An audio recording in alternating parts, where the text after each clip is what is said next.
Hello दोस्तों, स्वागत करते हैं उसके बीच में आपके अपने चैनल स्टडी मिरर पर। दोस्तों बात करेंगे 69,000 शिक्षक भर्ती के आंसर की प्रकट संबंध। दोस्तों डिस्कस करने वाले हैं आज हम लोग सुप्रीम कोर्ट से जीत की उम्मीद क्या है।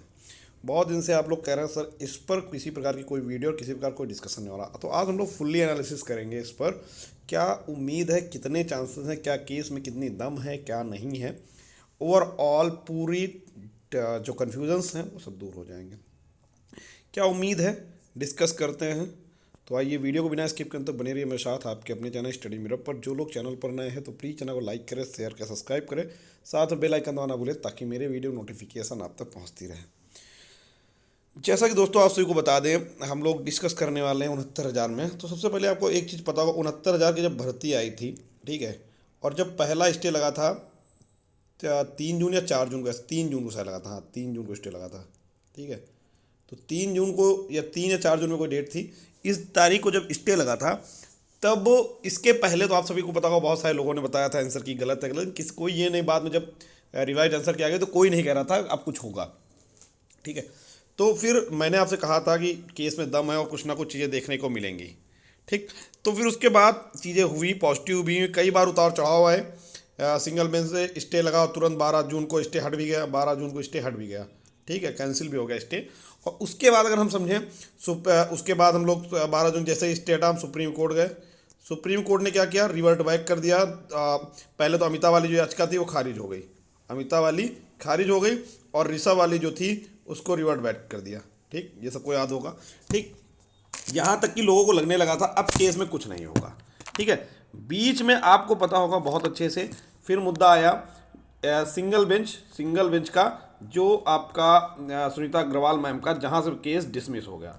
मतलब कि उम्मीदें एकदम ख़त्म ही हो गई थी कि कुछ नहीं होगा, अब तो केस ख़त्म। फिर मैंने आपको उसी दिन शाम को वीडियो डाला, मैंने कहा ऐसा नहीं है, अभी भी बहुत कुछ बाकी है। तुरंत मामला पूछा डीबी, यानी कि डिवीज़न बेंच। डिवीज़न बेंच में हम लोगों ने बेहतर रणनीति के साथ बेहतर चीज़ें की और अंततः निर्णय आया एक क्वेश्चन गलत। अब दोस्तों यहाँ पर की गणित को आपको अच्छे समझने की जरूरत है। क्या मैं कहना चाह रहा हूँ, देखिए टोटल 6 क्वेश्चन थे, ठीक है, टोटल 6 क्वेश्चन थे। इन 6 क्वेश्चनों में कोर्ट ने सिर्फ पहले क्वेश्चन यानी परिभाषा को, क्वेश्चन नंबर 60 जो था, इस पे 1 नंबर दे दिया, और इन 5 क्वेश्चन पर रणविजय का ऑर्डर फॉलो करा दिया, रणविजय, ठीक। तो ये जो चीज़ें हैं रणविजय वाली, आपको बहुत अच्छे से पता होगा कि अभी जो इसके पहले सुप्रीम कोर्ट याचिका गई थी अभिषेक श्रीवास्तव, ठीक, अभिषेक श्रीवास्तव, और इन्होंने क्या किया था, याचिका पर स्टे की मांग की थी। जो डबल बेंच का ऑर्डर था उस पर स्टे की मांग की थी और आगे आगे उसको बढ़ाने की बात कही थी कि इस पर सुना जाए। लेकिन एक्चुअल में क्या है, कोर्ट में खड़े होने के लिए पहले रणविजय के ऑर्डर को काटना जरूरी है। क्यों? क्योंकि यही एक ऑर्डर है जो सरकार को बचाता है।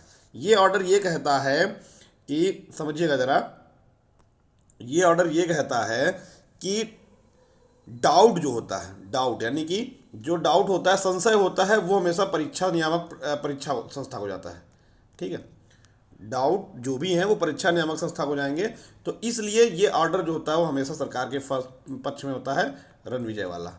और इसी ऑर्डर को ही चैलेंज करना मेन जो है, अपने जो सुप्रीम कोर्ट में सुनवाई होनी है उसमें इस ऑर्डर का कटना जरूरी है। क्योंकि सुप्रीम कोर्ट में आपको क्या लगता है, जैसे ही पहली सुनवाई होगी तो सुप्रीम कोर्ट में इन 5 क्वेश्चनों पर सरकार तुरंत ही कह देगी सर रणविजय का एपेक्स कोर्ट का ऑर्डर है और आप माननीय सर्वोच्च न्यायालय ने दिया, और जिसके आधार पर आपका जो डाउट है वो परीक्षा संस्था को ही जाता है।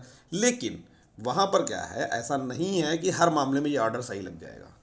और यहाँ डिवीजन बेंच में इसलिए ऑर्डर नहीं कटा क्योंकि अपर एपेक्स कोर्ट का ऑर्डर था, और यहाँ पर आपको बता दें एपेक्स कोर्ट का ऑर्डर था और डिवीजन बेंच इस पर हस्तक्षेप नहीं करना चाहिए, और मामले को सुप्रीम कोर्ट भेज दिया। सुप्रीम कोर्ट अब इस पर स्वयं यानी कि देखेगा और स्वयं इस पर डिस्कशन करेगा और स्वयं इस पर विचार करेगा। तो दोस्तों अगर रणविजय के ऑर्डर पे जब बहस होगी तो ऐसा नहीं है कि चीज़ें निगेटिव ज़्यादा हैं, पॉजिटिव बहुत ज़्यादा है। आपको मैं बताऊँ 50-50 के चांसेस हैं। देखिए ज़्यादा कभी नहीं कहा जा सकता, अगर जो कह रहा 100% जीतेंगे तो 100% नहीं कह सकते, लेकिन 50-50 के चांसेस हैं। क्योंकि एक याचिका डिसमिस है और डिसमिस का असर होता है, ये भी नहीं बिल्कुल नहीं होता, होता है, लेकिन बेंच के अकॉर्डिंग, चीज़ों के अकॉर्डिंग ऐसा नहीं, चीज़ें सुधरती नहीं, सुधरती भी हैं। तो 50-50 के चांसेस हैं और उम्मीद पूरी है रणविजय ऑर्डर पर अच्छी बहस, हमारे जो अधिवक्ता महोदय होंगे वो बेहतर रणनीति के साथ अच्छी बहस करेंगे और चीज़ें बहुत ही क्लियरिफाई करके यहाँ कोर्ट के अंदर रखेंगे। दूसरी चीज़, रणविजय का जो ऑर्डर है, ठीक है, अब जो हमें कोर्ट के अंदर बहस करनी है उसमें ये कहना है कि जो क्वेश्चंस हैं, भाई डीबी ने प्रूव कर दिया कि भर्ती में जो क्वेश्चन है वो गलत है। डीबी ने ये बात प्रूव कर, जबकि इसको आपको पता होगा सुप्रीम कोर्ट में जो याचिका गई थी, जो स्पेशल बेंच बैठती हैं, जो गर्मियों में बैठी थी जब मई जून में, तो जिसमें अमिता वाली याचिका खारिज हुई थी, उसमें माननीय जज साहब ने ये भी कहा था कि याचिकाएं जो हैं वो उत्तर कुंजी को चैलेंज करने का कल्चर बन गया। ऐसी बात सुप्रीम कोर्ट ने टिप्पणी करते हुए मामले को डिसमिस कर दिया था। तो ये सब चीज़ें होती हैं, लेकिन उसके बाद फिर ऋषभ मिश्रा की याचिका स्टैंड हुई थी। तो इसलिए मैं ओवरऑल आपको ये सब पूरा बायोडाटा शुरू से आखिरी तक इसलिए समझा रहा हूँ कि निराश ना हो, निराश ना हो, जीत निश्चित है। आपको बता दें, चीज़ें अच्छी हो सकती हैं अगर बेहतर एडवोकेट पैनल है तो, ठीक है, बेहतर एडवोकेट पैनल और बेहतर प्लानिंग के साथ जल्दबाजी ना की जाए। और अभी तक लोग कह रहे हैं ऋषभ मिश्रा की याचिका क्यों नहीं, तो ऋषभ मिश्रा की याचिका लगभग कार्य समाप्ति की ओर और बहुत जल्द उस पर हियरिंग देखने को मिलेगी। लेकिन कहीं ना कहीं चुनाव का असर भी देखने को मिल रहा है। चुनाव की वजह से सभी व्यस्तताएं चारों तरफ चल रही हैं, इसलिए फरवरी लास्ट या मार्च के फर्स्ट वीक या सेकेंड वीक तक आपको चीज़ें देखने को मिल सकती हैं, लेकिन बहुत जल्द देखने को मिलेंगी। अभी जो अब मेरे तक इनपुट यही है कि याचिका का कार्य लगभग पूरी तरह समाप्त हो चुका है। जैसे ही कोर्ट में डेट लगेगी, कोर्ट में जैसे ही उसका कार्यवाही कार्य आगे बढ़ेगा, वैसे ही सुनवाई की डेट आपको देखने को मिल जाएगी। ठीक है, अब दोस्तों आप सभी बता दें, बिल्कुल नया सुनिए, सुप्रीम कोर्ट में बेहतर रणनीति के साथ चीज़ें होंगी और उम्मीद पूरी है कि जीत अभी होगी। अभी दो क्वेश्चन ऐसे हैं जहां पर आपको उम्मीद लग सकती है। एक क्वेश्चन बढ़ चुका है और दो क्वेश्चन अभी भी ऐसे हैं जो कोर्ट से आपको चीज़ें हो सकती है। सुप्रीम कोर्ट विजय होगी, आप सभी लोग थोड़ा सा ध्यान रखने की जरूरत है। ठीक है, thank you for watching, bye bye, take care.